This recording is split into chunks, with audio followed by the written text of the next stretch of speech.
యిర్మీయా గ్రంథం 17వ అధ్యాయం 9వ వచనం చదువుతున్నాను.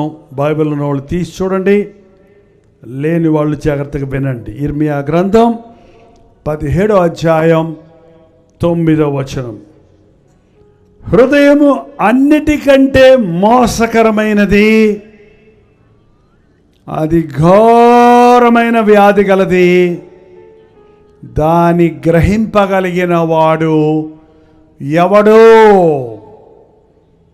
హృదయము అన్నిటికంటే మోసకరమైనది, అది ఘోరమైన వ్యాధి గలది, దాన్ని తెలుసుకునేవాడు ఎవడో. ఈ లోకంలో గొడవలు, కోర్టు కేసులు, దెబ్బలాటలు, అల్లర్లు, భేదాలు, విభేదాలు, సమస్యలు, చిక్కులు, బాధలు, హత్యలు, మానభంగాలు, అక్రమాలు, కుంభకోణాలు, మోసాలు, అన్యాయాలు, ఇవన్నీ ఎక్కడి నుంచి ఉత్పత్తి అవుతున్నాయో తెలుసా? ఇవి ఏ దేశం నుండి ఇంపోర్ట్ అవటం లేదు, ఇవి ఏ ఫ్యాక్టరీలో నుంచి బయటికి రావటం లేదు. ఈ చెడుగంతా ఎక్కడి నుంచి వస్తుంది? మనిషి హృదయంలో నుంచి వస్తుందండి. దేవుడు చెడుగు చేయలేదు. దేవుడు నడులను యథార్థవంతులుగా సృష్టించాడు. కానీ వారు వివిధమైన తంత్రాలు కల్పించుకున్నారు. దేవుడు భూలోకమును చేసినప్పుడు, నరుని చేసినప్పుడు, ఆదికాండం 1వ అధ్యాయం చదివితే మంచిది మంచిది మంచిది మంచిది మంచిది అన్నీ మంచివే చేశాడు. మానవుణ్ణి మరి మంచిగా చేశాడు. మరి మంచి చెడుగా ఎలాగయింది? సాతాను విత్తిన విత్తనం వలన, సాతాను మోసం వలన ఆదాము హవ్వలు స్థలమిచ్చి హృదయాన్ని పాడు చేసుకున్నారు. అప్పటి నుంచి మనుషుడి హృదయం ఉత్పత్తి చేస్తుంది. టొబాకో కంపెనీ ఉంది కదండి మనకి దగ్గరలో. టొబాకో కంపెనీలో నుండి ఏమొస్తుందండి? బంగారపు ఆభరణాలు వస్తాయా? ఏమొస్తుంది? పొగాకే వస్తుంది. కేజీఎఫ్ ఉంది, కోలార్ గోల్డ్ ఫీల్డ్, బెంగళూరు దగ్గర. కోలార్ గోల్డ్ ఫీల్డ్లో నుంచి ఏమొస్తుంది? గోల్డ్, బంగారం వస్తుంది. నేను చాలా సంవత్సరాలు అక్కడ సేవ చేశాను. అవి గోల్డ్ ఫీల్డ్ అంటే నేను అనుకున్నాను బంగారం రాళ్ళుతో రాళ్ళుగా ఉంటాయి అనుకున్నా. ఓసారి తీసుకెళ్ళమన్నాను. తీసుకెళ్తే అంతా నల్ల మట్టి మట్టి మట్టి గడ్డల గడ్డల కింద ఉంది. ఎందుకంటే బంగారపు గనులు అన్నారు, ఇదేంటి బొగ్గు గనుల్లాగా ఉన్నాయని అడిగితే బంగారం ఊరక దొరకదండి, ఇవి తొవ్వి తొవ్వి తొవ్వి దాంట్లో చూస్తే అక్కడక్కడ తలకు మన షైనింగ్ వస్తుంది. దాన్ని తీసుకెళ్ళి ప్యూరిఫై చేస్తే, 4-5 ప్రాసెస్ చేస్తే అప్పుడు అందులో నుంచి బంగారం బయటకు వస్తుందన్నారు. ఏంటండి? మనుషుడి హృదయంలో ఎంత కడిగినా, సబ్బులేసి కడిగినా, లోషన్స్ వేసి కడిగినా, మెరుగులు పెట్టినా, చదువులు చెప్పించినా, విజ్ఞానం పెరిగినా, ఆస్తిపాస్తులు వచ్చినా, అన్ని నాగరికతలు పెరిగినా, మనుషుని హృదయంలో నుంచి బయటకు వచ్చేది ఏంటంటే గబ్బు, పాపం. ఏమండి? చదువుకున్నోడికి పాపం చేయడా? చదువుకున్న పాపం అలాగే ఉంటుంది. డబ్బులున్న పాపం అలాగే ఉంటుంది. మనిషి ఆకారం మారుతుందేమో, వస్త్రధారణ మారుతుందేమో, అలంకరణ మారుతుందేమో, భాషా శైలి మారుతుందేమో, కానీ మానవుడి హృదయం ఘోరమైన వ్యాధి గలది, అది మోసకరమైనది. అది చైనీయుడైనా, అది అమెరికా దేశస్థుడైనా, అది జర్మన్ దేశస్థుడైనా, అది భారతదేశస్థుడైనా, ప్రతివాడు పాపము చేసి దేవుడు అనుగ్రహించు మహిమను పోయే భేదమును లేదు. నీతిమంతుడు ఒక్కడును లేడు. చెడిపోయిన హృదయం, రోగంతో కూడిన హృదయం, మోసపూరితమైన హృదయం. కడిగితే పోయేది కాదు ఈ పాపం, కాలిస్తే పోయేది కాదు ఈ స్వభావం. ఈ చెడిపోయిన హృదయాన్ని బాగు చేయడానికే యేసుక్రీస్తు లోకంలోనికి వచ్చాడండి. అందుకే ఆయన అడుగుతున్నాడు, నా కుమారుడా, నా కుమార్తె, నీ హృదయమో నాకివ్వు, నేను దాన్ని బాగు చేస్తా. నీకు నూతన హృదయం ఇస్తాను, నీకు నూతన స్వభావం ఇస్తాను అంటున్నాడు. మనుష్యుడి హృదయం ఒక ఫ్యాక్టరీ లాంటిది. ఆ ఫ్యాక్టరీలో నుంచి చెడుగే బయటకు వస్తుంది కానీ మంచి రావటం లేదు. మార్కు సువార్త 7వ అధ్యాయము 21వ వచనం చదువుతున్నాను, వినండి. లోపల నుండి అనగా మనుష్యుని హృదయములో నుండి, ఎక్కడండి? మనుష్యుని హృదయం లోపల నుండి దురాలోచనలు, జారత్వములు, దొంగతనములు, నరహత్యలు, వ్యభిచారములు, లోభములు, చెడుతనము, కృత్రిమము, కామవికారము, మత్సరము, దేవదూషణ, అహంభావము, అవివేకము వచ్చును. ఈ చెడ్డవన్నీ లోపల నుండియే బయలు వెళ్ళి మనుష్యుని అపవిత్ర పరచునని చెప్పాను. పెద్ద లిస్ట్ ఉంది, 13 విషయాలు ఉన్నాయి అక్కడ. లోపల నుండి అనగా మనుష్యుని హృదయములో నుండి ఈ చెడ్డవన్నీ, ఒక్కటి కూడా మంచిది లేదు మనుషుని హృదయంలో. అన్నీ చెడ్డయే. చెడిపోయిన మనుషుడు చెడుగునే ఉత్పత్తి చేస్తున్నాడు. ఈ చెడ్డవన్నీ లోపల నుంచి బయలు వెళ్ళి మనుష్యుడిని అపవిత్రపరుస్తున్నాయి. హృదయం మారితే నీ బతుకు మారిపోద్ది. హృదయం మార్చగలిగిన శక్తి ఈ లోకంలో ఎవరికీ లేదు. నీ స్వభావాన్ని మార్చగలిగిన వాడు ఎవడూ లేడు. పాపానికి విరుగుడు మందులు కాదు, ప్రభు అయిన యేసుక్రీస్తు నామములోనే. లోపల నుండి మనుషుని హృదయంలో నుండి దురాలోచనలు, అన్ని ఆలోచనలు. ఒక రోజులో 10,000 ఆలోచనలు వస్తాయంట. మీకు ఎప్పుడన్నా మీ ఆలోచనలు ఏంటో గమనించారో తెలియదు. మీరు కూర్చున్నప్పుడు, మీరు ఒక మనిషిని చూస్తున్నప్పుడు, మీరు ఒక వస్తువు చూసినప్పుడు మీకు తెలియకుండానే మీలో ఆలోచనలు గోబూచలాడుతూ ఉంటాయి. ఒక వ్యక్తిని చూడగానే, వాళ్ళు కట్టుకున్న బట్టలు చూడగానే, అబ్బా ఇది భలే ఉందే, పెద్ద చూపించుకోవడానికి వచ్చింది, నేను కట్టుకుంటే ఇంకెంత అందంగా ఉంటాను, భలే వస్తుంటాయి కొంతమందికి. వాచ్ పెట్టుకున్నాను చూసి, ఆ వాచ్ నేను పెట్టుకుంటే ఎట్టుంటో తెలుసా? ఏ మొహం నువ్వు అంత ఖరీదైన వాచ్ పెట్టు, నీ మొహానికి కాళ్ళలేదు పో. అన్ని నెగిటివ్, వ్యతిరేకమైన తలంపులే. ఈ రోజుల్లో ఒక మంచి ఆలోచన కలిగిన మనిషి లేడండి. ఒక వ్యక్తిని గురించి తప్పైన ఆలోచనలే. యవనస్తులు ఈ రోజున అమ్మాయిని చూడగానే గుర్రాల్లాగా సకిలిస్తారంట. ఎంతోమంది యవ్వనస్తులు జారత్వానికి చోటిస్తున్నారు. ప్రపంచంలో లెక్కలు కడుతున్నారు. పెళ్ళికి ముందే ఈరోజు సగటు యవ్వనస్తులు వారి కన్యత్వాన్ని పోగొట్టుకుంటున్నారు. వారి పరిశుద్ధతను పోగొట్టుకుంటున్నారు. పరిశుద్ధ వివాహం అని పెళ్లి కార్డు మీద ఉంటుందే కానీ అది అప్పటికే అపరిశుద్ధమైపోయింది. జారత్వము నుండి దూరముగా పారిపో.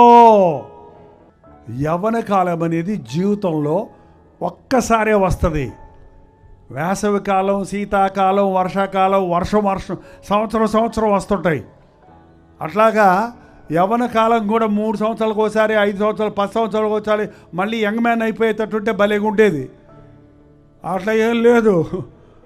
నీ లైఫ్లో కొద్ది రోజులే యవ్వన కాలం. ఆ తర్వాత నువ్వు తల్లకిందులు తపస్సు చేసిన యవ్వనస్తుడు అవ్వవు. ఆ అవకాశాలు నీకు ఉండవు. కాబట్టి యవ్వనుడా, నీ జీవితాన్ని జాగ్రత్త కాపాడుకో. యవ్వన కాలంలో నీవు ఏమి విత్తుతావో నీ వృద్ధాప్యంలో అదే కోస్తావు. యవ్వన కాలాన్ని నువ్వు వేస్ట్ చేసుకుంటే నీ బతుకే వేస్ట్ అయిపోద్ది. నీ యవ్వనాన్ని దేవునికి అప్పగించుకో. నీ యవ్వనాన్ని పవిత్రంగా కాపాడుకో. వ్యభిచార క్రియలకు, జార క్రియలకు, లైంగిక పాపాలకు చోటివ్వద్దు. జారత్వములు, కామాతురత, చాలా మాటలు ఉన్నాయి బైబిల్లో. కామాతురత అంట, కామ కార్యాలు, బూతు మాటలు, పోర్నోగ్రఫీ, నగ్నమైన దృశ్యాలు చూసి మానసికమైన వ్యభిచారులుగా ఉన్నారు చాలామంది. తప్పైన వాటిని చూస్తూ హృదయాల్ని పాడు చేసుకుంటున్నావా యవ్వనస్తుడా? నీ హృదయంలో అలాంటి ఇది నేను చూడకూడదు అనే మనసు నీకు రావడానికి బదులు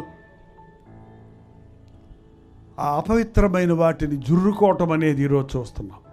హృదయంలో నుంచి పాపాన్ని ఆశించే మనసు చెడిపోయిన హృదయంలో నుండి జారత్వములు, దొంగతనములు. పెద్ద పెద్ద దొంగలు ఉండరండి, చిన్న చిన్న దొంగలు ఉంటారు. ఒక పిల్లోడు ఏడ్చుకుంటూ ఇంటికి వచ్చాడంట. ఎందుకురా అన్న ఏడుస్తున్నావు అని అమ్మ అడిగితే, టీచర్ కొట్టింది మమ్మీ అన్నాడంట. ఎందుకు కొట్టిందిరా టీచరు? మీ నాన్న వచ్చాక చెబుతాముండు, రేపు వెళ్ళి అడుగుదాముండు అంటే అంతలో వాళ్ళ నాన్న వచ్చాడు. చూడండి, మన అబ్బాయిని టీచర్ కొట్టిందంట. మా టీచర్లు కొట్టద్దా? కొట్టని టీచర్లు, కొట్టని తిట్టని తండ్రులు కావాలంటే ఇప్పుడు పిల్లలకి. ఎందుకు పనికి వస్తారు వీళ్ళు? ఏంటంటే, శిక్షాదండన బెత్తము వాడని వాడు తన కుమారునికి విరోధి. బాలుని హృదయంలో నుండి మూఢత్వము స్వాభావికముగా వచ్చును, శిక్షాదండనము వాడిని సరిచేయును. ఎందుకు కొట్టిందిరా టీచర్ అడిగితే, పక్కోడి పెన్సిల్ దొంగతనం చేశానని టీచర్ కొట్టింది డాడీ అన్నాడంట. అరే బుద్ధి లేనోడా, నేను ఆఫీసు నుంచి తెచ్చిన పెన్సిళ్ళు బోర్డు ఉన్నాయి కదా సొరుగులో, ఆఫీసు నుంచి దొంగిలించిన అనలేదులేండి, నేను ఆఫీసు నుంచి తెచ్చిన పెన్సిళ్ళు చాలా ఉన్నాయి కదా, ఎందుకు దొంగతనం చేసావురా బుద్ధి లేనోడా అంటున్నాడంట. ఇప్పుడు ఈయన బుద్ధి లేనోడా, ఆయన బుద్ధి లేనోడా? ఈయన దొంగ, ఆయన దొంగ. ఈయన చిన్న దొంగ అయితే ఆయన పెద్ద ఆఫీస్ దొంగ. ఏంటండి, ఎంతమంది ఈ రోజున గడ్డి తిని బుద్ధి చెప్పేవాళ్ళుగా ఉంటారు. మనస్సాక్షి పనిచేయదు. నీది కాంది ఏదైనా నువ్వు తీసుకుంటే అది దొంగతనమే.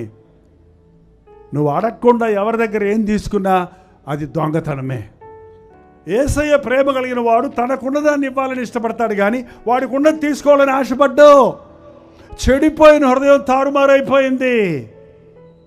మనం పరిశుద్ధంగా ఉండాలని దేవుడు కోరుకుంటే పాపాన్ని కోరుకునే వారిగా మారిపోయాం.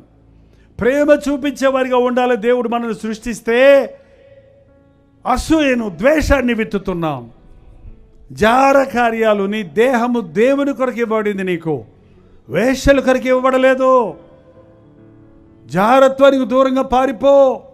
మనుషుడు చేయు ప్రతి పాపము దేహానికి వెలుపల ఉంది, కానీ జారత్వము చేయవాడు కేవలము బుద్ధి శూన్యుడు. తన సొంత శరీరానికి హానికరంగా పాపం చేసుకుంటున్నాడు. అలాంటి యవ్వనస్తుల్ని గమనిస్తే వాళ్ళు చదువులో రాణించరండి. వాళ్ళు కాన్సన్ట్రేషన్ ఉండదు, చంచల మనసు అయిపోద్ది. వాళ్ళు చదువుతో ఇది చదువుతారు, అది చదువుతారు, అక్కడ ఉద్యోగం అంటారు, ఇక్కడ ఉద్యోగం అంటారు. గమనించడండి, 30 ఏళ్ళు వచ్చినా 40 ఏళ్ళు వచ్చినా పనికి పోడండి, పెళ్ళైనా కూడా పనికి పోడండి మా ఆయన, ఉద్యోగం చేయడండి మా ఆయన, ఎప్పుడు ఏందో అక్కడ అంటాడు, ఇక్కడ అంటాడు, ఇక్కడ అంటాడు, నేనే కష్టపడి పిల్లలు పెంచుతాను. ఎంతమంది తల్లులు చెప్తున్నారో తెలుసా? నీ యవ్వనాన్ని పాడు చేసుకున్నావు, నీ కుటుంబ జీవితంలో దాని ఫలితాన్ని అనుభవిస్తున్నావు. దొంగ బుద్ధి నువ్వు చేస్తే అదే జీన్స్ అంటారు చూడండి, మనం ఏం చేస్తామో అది మన పిల్లల్లోనికి ఆటోమేటిక్గా వచ్చేస్తుంది. క్రీస్తు రక్తంలో కడగబడకపోతే దొంగతనములు, నరహత్యలు. పూర్వము కుక్కకి కాలుకి దెబ్బ తగిలితే, మనం వేసిన రాయికి కుక్కగా కాలు దెబ్బ తగిలి రక్తం కారుతుంటే అయ్యయ్యో ఏదో అది పోద్దని రాయేసాను కాలు ఇరిగిందే దానికని బాధపడేవారండి. ఇప్పుడు కషాయాళ్ళ కంటే అధ్వానంగా మనుషుడు అవతల వాడి రాళ్లతో, రప్పలతో, కత్తులతో పొడిచి రక్త బడుగులో గిలగిల కొట్టుకుంటుంటే జాలి దయ లేని వారిగా ఉండటం మనం చూస్తున్నామండి. నరహత్య చేయవద్దని విన్నారు కదా, నేను మీతో చెప్పినదేమనగా నీ సహోదరుని చూచి ద్రోహి అనేవాడు నరకాగ్నికి పాత్రుడు. నరహత్యలు, దొంగతనాలు, వ్యభిచారములు, లోభములు. లోభము అంటే దురాశ అండి. ఈ వడ్డీ వ్యాపారాలు చేస్తున్నారు చూడండి. కొంతమంది స్త్రీలు కూడా వడ్డీకి ఇచ్చి వాళ్ళ దగ్గర ఎవరికో అప్పిచ్చాడంటే వాళ్ళకు డబ్బులు లేక కష్టాల్లో ఉన్నారు. వాళ్ళకి సహాయం చేయి, అప్పిచ్చేదబ్బ కానీ అప్పు చేయమన్నాడు ప్రభు. కానీ వాడికి ఇచ్చి కొంచెం ఇచ్చి వాడు మళ్ళీ వడ్డీతో పాటు జలగలగా గుంజుకుంటే అది ఏంది? అది లోభం కాదా? స్వార్థం కాదా? నాకేం లాభం అనే మనసు ప్రతి మనుషుడు కూడా ఇవాళ నిండిపోయి ఉన్నాడండి. లాభం, స్వార్థపరుడు, దొంగలు, మోసగాండ్రు, అబద్ధికులు, వ్యభిచారులు, ఇవన్నీ ఆలోచనలు వస్తున్నాయి. లోభములు, చెడుతనములు, చెడ్డ పనులు చేయటంలో మనుషుడు ఎగిరెగిరి పడుతున్నాడండి. ఇంతకుముందు గొప్ప కార్యం ఏదైనా చేస్తే సంతోషించేవాడు. ఈరోజు చెడ్డ కార్యాలయందు తాము సిగ్గుపడవలసిన విషయాలలో ఆశ్చర్యపడుతున్నారు. కానీ కృత్రిమాలు, దానికి ఫ్యాషన్, కృత్రిమాలు, కామ వికారము. ఏం కారం ఇది? ఏం కారం అండి ఇది? ఉపకారం చేయండి రా అంటే ఉపకారాలు చేయరు, అపకారాలు చేస్తారు. ఏంటండి? కృత్రిమము, కామ వికారము, మత్సరము. మత్సరం అంటే అసూయ, ఓర్వలేనితనం. ఎంతమంది ఈరోజు అసూయతో నిండిపోయి ఉన్నారండి. అసూయ ఎంత భయంకరమైంది. క్రీస్తు ప్రేమను చూపించాడండి. నీ దగ్గర ఎవడన్నా ఏదైనా అడిగితే, తువ్వాలు అడిగితే చొక్క గురించి పంపించావయ్యా, నేను ఇస్తాను, ఈడి మీకు ఇవ్వబడడు. మంచి హృదయం కలిగిన వాడు ఇస్తాడు. అసూయపరుడు తాను పైకి రాడు, ఇంకొకటి రానివ్వడు. తాను అభివృద్ధి చెందడు, మరొకరిని చెందనివ్వడు. ఈ చెడ్డ ఆలోచనలు, మత్సరపు ఆలోచనలు, దేవదూషణ. దేవుణ్ణి తిడతారేంటి? నోటుకొచ్చినట్టు మాట్లాడితే? కాదండి, తప్పులు చేసింది మనము, ఫలితం అనుభవించేది మనం. మళ్ళీ దేవుడు ఉంటే ఎందుకు ఎలా కావాలి అని నోరు తెరిస్తే దేవుణ్ణి దూషిస్తారు. దేవుణ్ణి దూషించమని నీకు చెప్పేది ఎవడో తెలుసా? సాతాను. మీ హృదయాలలో చెడు ఆలోచనలు, దేవుని దూషణ, అహంభావము. ఏం భావము? గర్వం, అహంకారం. ఏంటండి అహంకారం అనేది? చాలా సటల్గా ఉంటుందండి మనలో గర్వం అనేది. ఒక ఆయన నాకు గర్వమే లేదన్నాడట. ఎదురుకుండా నీ గర్వమే లేదనే గర్వం ఉంది కదయ్యా. ఏం గర్వం? గర్వమే లేదనే గర్వం.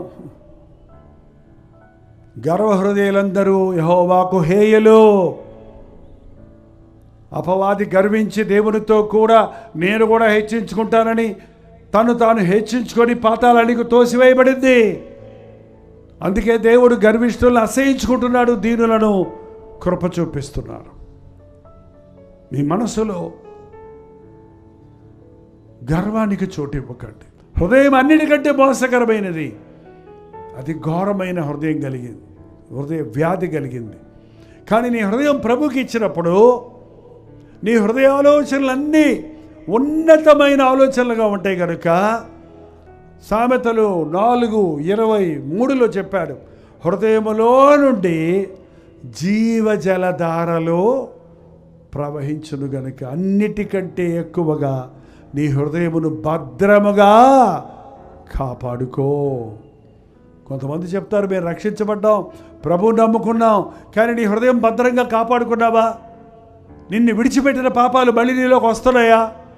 నీ హృదయం క్రీస్తు రక్తములో కడగబడిన తరువాత నీ తెల్లని హృదయాన్ని అనుదినము ఆయన సన్నిధిలో కనిపెట్టడం ద్వారా, ప్రార్థించడం ద్వారా, వాక్యముతో నీ హృదయాన్ని శుద్ధీకరించుకోవడం ద్వారా మాత్రమే మన హృదయ శుద్ధిని కాపాడుకోగలమండి. ఆ శుద్ధ హృదయాన్ని, కొత్త హృదయాన్ని మెయింటైన్ చేయాలంటే, ప్రభువు రాకడ వరకు నీ హృదయాన్ని భద్రంగా కాపాడుకోవాలంటే పరిశుద్ధాత్మని యొక్క సహవాసములో, ప్రార్థనలో, వాక్య వాక్యమనే ఉదక స్థానముతో లోక మాలిన్యం అంటకుండా ఎప్పటికప్పుడు దేవుని సన్నిధిలో మోకరించి నీ ఆలోచనలు, నీ తలంపులు పరిశుద్ధపరచబడినట్లుగా ప్రార్థించుకోవటం నేర్చుకోవాలి.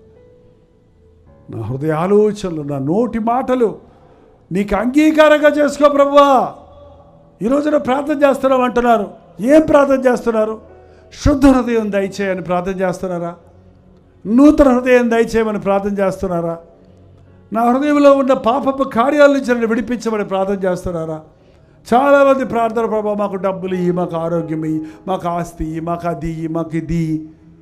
నీ హృదయం సరిగా ఉంటే నీ జీవితం అంతా కూడా ధన్యమవుతుందండి. హృదయ శుద్ధి కలిగిన వారికి దేవుడు స్నేహితుడిగా ఉంటాడు. దేవుడు నీకు తోడు ఉంటాడు. ప్రార్థన. పరిశుద్ధుడా, ప్రేమగల తండ్రి, ఒక్కసారి మా వైపు చూడయ్యా. ఘోరమైన హృదయం అయ్యా, మోసకరమైన హృదయం అయ్యా, చెడిపోయిన హృదయంతో మేము బతుకుతున్నాం. మళ్ళీ మళ్ళీ పడి లేసేవారిగానే ఉన్నామే కానీ నీవిచ్చిన నూతన హృదయం, నూతన స్వభావాన్ని ఈ రాత్రి మేమందరం పొందుకోవాలని ఆశపడుతున్నామయ్యా.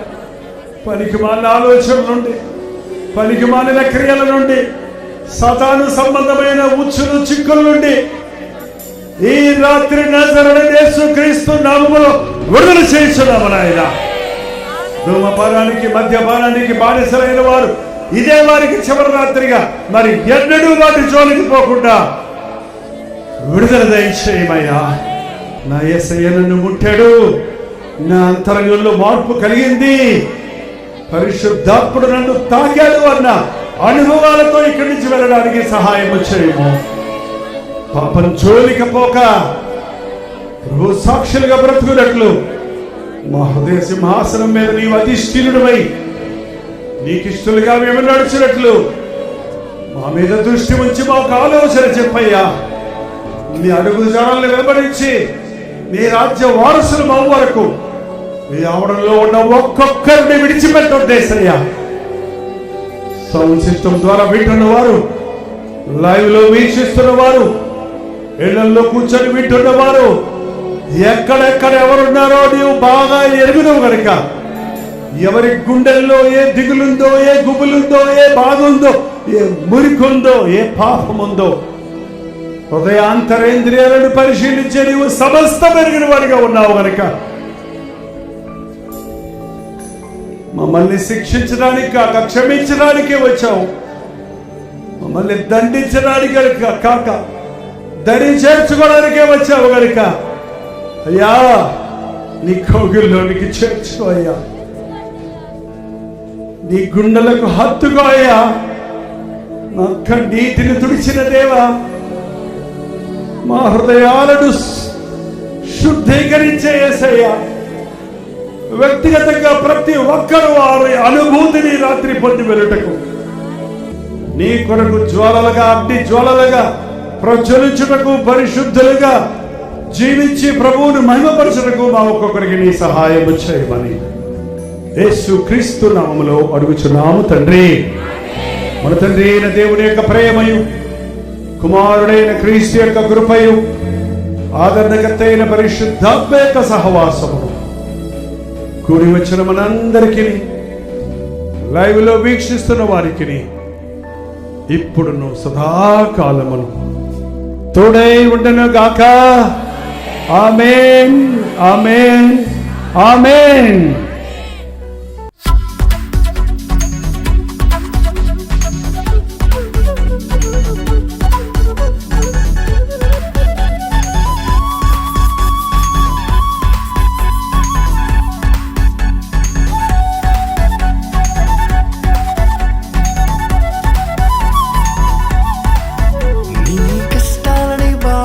శ్రమలన్నీ తీర్చే అనాథుడు యేసే. నీ కష్టాలని బాధలన్నీ శ్రమలన్నీ తీర్చే అనాథుడు యేసే. ఆది నుండి ఉన్నవాడు ఆ దేవుడు, అద్భుతాలు చేసేవాడు నా యేసు.